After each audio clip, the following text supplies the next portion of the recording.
ನಿಮ್ಗೆ ಆಲ್ರೆಡಿ ಗೊತ್ತಿದೆ, ವಿಶ್ವದಾದ್ಯಂತ ಕೊರೋನಾ ಸೋಂಕು ಮನುಷ್ಯರಿಗೆ ದಿನೇ ದಿನೇ ಹೆಚ್ಚಾಗ್ತಾನೆ ಇದೆ. ಸುಮಾರು 12 ಲಕ್ಷಕ್ಕೂ ಹೆಚ್ಚಿನ ಜನರಲ್ಲಿ ಈಗ ಆಲ್ರೆಡಿ ಕೊರೋನಾ ಸೋಂಕು ಇರುವಂತದ್ದು. ಪ್ರಾಣಿಗಳಿಗೆ ಇದು ಹರಡೋದಿಲ್ಲ ಅಂತ ಎಲ್ಲರೂ ಹೇಳ್ತಾ ಇದ್ರು.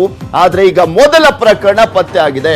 ಹುಲಿಯಲ್ಲೂ ಕೂಡ ಈಗ ಕಂಡು ಬಂದಿದೆ ಕೊರೋನಾ ಲಕ್ಷಣ. ಪ್ರಾಣಿಗಳಿಗೆ ಹರಡೋದಿಲ್ಲ ಈ ಕೊರೋನಾ ಅಂತ ಹೇಳಲಾಗ್ತಾ ಇತ್ತು, ಆದ್ರೆ ಅದು ಕೂಡ ಸುಳ್ಳಾಗಿದೆ. ಈಗ ಹುಲಿ ಒಂದರಲ್ಲಿ ಕೊರೋನಾ ಲಕ್ಷಣ ಕಂಡು ಬಂದಿರುವಂತದ್ದು. ಅದು ಎಲ್ಲಿ ಅಂದ್ರೆ ಅಮೆರಿಕದ ಝೂ ಒಂದರಲ್ಲಿ ಹುಲಿಯಲ್ಲಿ ಕೊರೋನಾ ಲಕ್ಷಣ ಕಂಡು ಬಂದಿದೆ. ನ್ಯೂಯಾರ್ಕ್ನ ಬ್ರಾಂಕ್ಸ್ ಝೂನಲ್ಲಿ ಕೊರೋನಾ ಪಾಸಿಟಿವ್ ಇರುವಂತದ್ದು ಗೊತ್ತಾಗಿದೆ. ಆ ಹುಲಿಗೂ ಕೂಡ ಈಗ ಸೋಂಕು ತಗುಲ್ಕೊಂಡಿದೆ. ನಾದಿಯಾ ಹೆಸರಿನ ಹೆಣ್ಣು ಹುಲಿಗೆ ಕೊರೋನಾ ಪಾಸಿಟಿವ್ ಬಂದಿದೆ. ಕೊರೋನಾಗೆ ತುತ್ತಾಗಿರುವಂತ ಜಗತ್ತಿನ ಮೊದಲ ಹುಲಿಯ ಜೊತೆಗೆ ಮೊದಲ ಪ್ರಾಣಿ ಕೂಡ ಹೌದು ಇದು. 4 ವರ್ಷದ ಹೆಣ್ಣು ಹುಲಿಗೆ ಪ್ರತ್ಯೇಕವಾಗಿ ಚಿಕಿತ್ಸೆಯನ್ನ ಈಗ ನೀಡಲಾಗ್ತದೆ.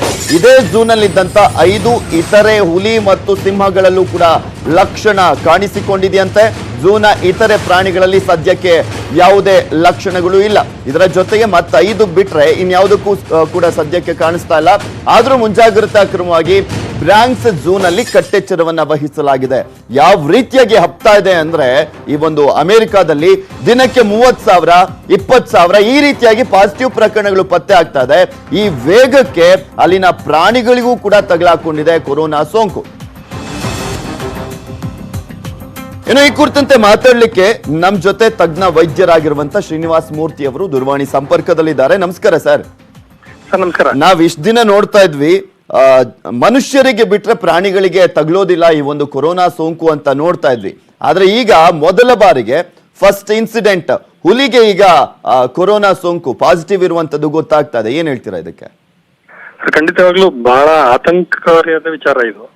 ಯಾಕಂದ್ರೆ ಇಷ್ಟು ದಿವಸ ನಾವು ಇದ್ರ ಬಗ್ಗೆ ತುಂಬಾ ಕಾನ್ಫಿಡೆಂಟ್ ಅಲ್ಲಿ ಇದ್ರಿ, ಯಾವುದೇ ಪ್ರಾಣಿಗಳಿಗೆ ಇದು ತಗಲೋದಿಲ್ಲ ಅನ್ನೋ ಒಂದು ವಿಚಾರದಲ್ಲಿ.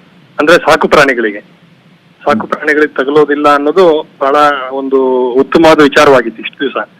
ಈಗ ಎಸ್ಪೆಷಲಿ ಅಮೆರಿಕ ಅಂತ ದೇಶದಲ್ಲಿ, ಯಾಕಂದ್ರೆ ಅಲ್ಲಿ ಪೆಟ್ಸ್ ಅನ್ನೋದು ತುಂಬಾ ದೊಡ್ಡ ಇಂಡಸ್ಟ್ರಿ.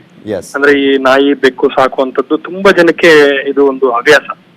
ಅವರು ಪಾರ್ಟ್ ಆಫ್ ಫ್ಯಾಮಿಲಿ ಅಂತ ಕನ್ಸಿಡರ್ ಮಾಡ್ತಾರೆ ಆ ದೇಶಗಳಲ್ಲಿ. ಎಸ್ಪೆಷಲಿ ನಮ್ಗಳಲ್ಲಿ ಅಫ್ಕೋರ್ಸ್ ಕಮ್ಮಿ, ಮನೆ ಒಳಗಡೆ ಇಟ್ಕೊಳ್ಳುವಂಥದ್ದು. ಮನೆ ಹೊರಗಡೆ ನಾವು ಸಾಕು ನಾಯಿಗಳನ್ನ ಕಾಪಾಡ್ತೇವೆ. ಬಟ್ ಅಮೆರಿಕದಲ್ಲಿ ಇದು ಅದು ಝೂ ಅಲ್ಲಿ ಕಾಂಟ್ಯಾಕ್ಟ್ ಆಗಿರುವಂತದ್ದು ಬಹಳ ಆತಂಕಕಾರಿಯಾದ ವಿಚಾರ.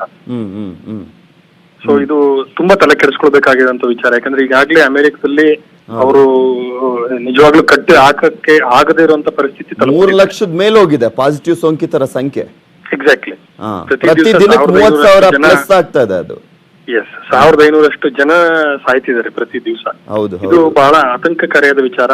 ಅದರಿಂದ ನಾವುಗಳು ಇದನ್ನ ನೋಡಿ ದಿನನಿತ್ಯ ಒಂದು ಹೊಸ ಪಾಠ ಕಲಿತಾ ಇದ್ದೇವೆ. ಸರ್, ಇದು ಹೇಗೆ ಹರಡಿರ್ಬೋದು ಅಂತ ಅನ್ಸುತ್ತೆ ಈ ಹುಲಿಗೆ? ಐ ಥಿಂಕ್ ಹ್ಯೂಮನ್ ಟ್ರಾನ್ಸ್ಮಿಷನ್ ಇರಬೇಕು. ಯಾಕಂದ್ರೆ ಝೂ ಅಲ್ಲಿ ತುಂಬಾ ಕಟ್ಟುನಿಟ್ಟಾಗಿ ಪ್ರಾಣಿಗಳ ವಿಚಾರವಾಗಿ ಅವರು ಬಹಳ ಕಟ್ಟುನಿಟ್ಟಾಗಿ ಕಾಪಾಡ್ತಾರೆ ಕಾಂಟ್ಯಾಕ್ಟ್. ಸೊ ಇದು ಅಲ್ಲಿ ಹ್ಯೂಮನ್ ಟು ಅನಿಮಲ್ ಟ್ರಾನ್ಸ್ಮಿಷನ್ ಅನ್ನೋದು ಬಹಳ ಆತಂಕಕಾರಿಯಾದ ವಿಚಾರ. 99% ಅದೇ ರೀತಿ ಹಬ್ಬಿರುತ್ತದೆ. Okay, thank you Srinivas Murthy ಅವರೇ, ನ್ಯೂಸ್ 18 ಜೊತೆ ಮಾತನಾಡಿದ್ದಕ್ಕೆ. ನೋಡಿದ್ರಲ್ಲ, ಇಲ್ಲಿ ಪ್ರಾಣಿಗಳಿಗೆ ಹಬ್ಬೋದಿಲ್ಲ ಅಂತ ಹೇಳ್ತಾ ಇದ್ರು, ಆದ್ರೆ ಈಗ ಪ್ರಕರಣಗಳು ಪತ್ತೆ ಆಗ್ತಾ ಇದಾವೆ. ಅದು ಅಮೆರಿಕಾದಂತಹ ಒಂದು ದೇಶದಲ್ಲಿ ಹುಲಿಗೆ ಬಂದಿರುವಂತದ ನೀವು ಈಗಷ್ಟೇ ನೋಡಿದ್ರಿ. ಮತ್ತಷ್ಟು ಅಪ್ಡೇಟ್ಸ್ ಅನ್ನು ನೀಡ್ತೀನಿ, ಆದ್ರೆ ಅದಕ್ಕೂ ಮುಂಚೆ